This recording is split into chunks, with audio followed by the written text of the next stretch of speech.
یەکێکی تر لەو خاڵانەی کۆمەڵگامان بەرەو پێش ناڕات و دڵمان خۆش نییە لەسەر ئەسڵی ئەو شەریعەتە نین کە خوا داوایەکات. لەوانەیە بڵێن مامۆستا چۆن لە خۆتەوە واڵیت.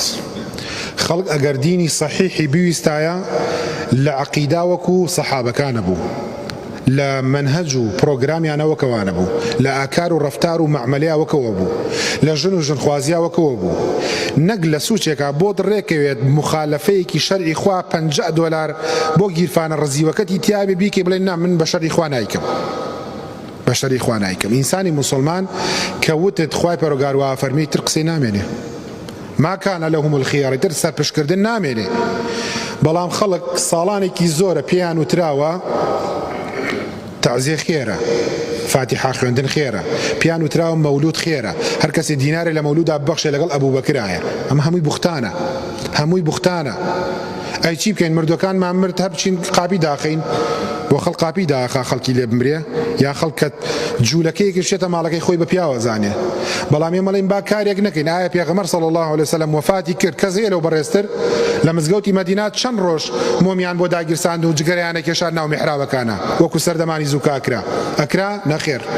ئەی بۆ خەڵکی ئێستایکە خەڵ لە لۆمە ئەترسێ، لە لۆمەی خەڵک مەترسە. وەڵڵاهی نووری چاوت ویستی مخالفەی شەرعی خوای پەروەردگار لێ بکاوتی نەیکەی تووڕابم بە قسەی مەکە حتا قیامەت، بڵێ وەڵڵاهی حەز ناکەم لە بەهەشت چابوو بینم.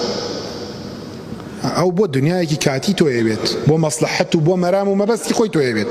نایکەم کاک، من ئەو شتە بە قسەی تۆ ناکەم، من خوام خۆشترەوێت لە تۆ، پێغەمبەرم صلی الله علیه وسلم خۆشترەوێت لە تۆ، هەر شتێکم پێڵی شەرعی خەمە سەرسەرم. معقوڵە تۆ بە جەهلێکی خۆت بێیت شتێک بە من بڵێیت؟ خەڵک ئەوەی دینی جەهلی پێوتراوە ئەوە دینی سەحیحی پێ نەوتراوە.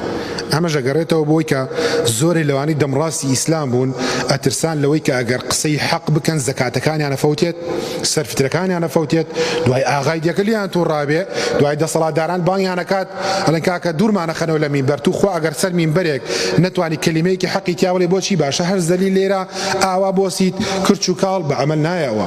ئێمە دینی سەحیح بە خەڵکەڵێن و هەر کەسێکش ڕازگۆ بێ لەگەڵ دینە دینی سەحیح بە خەڵکەڵێت.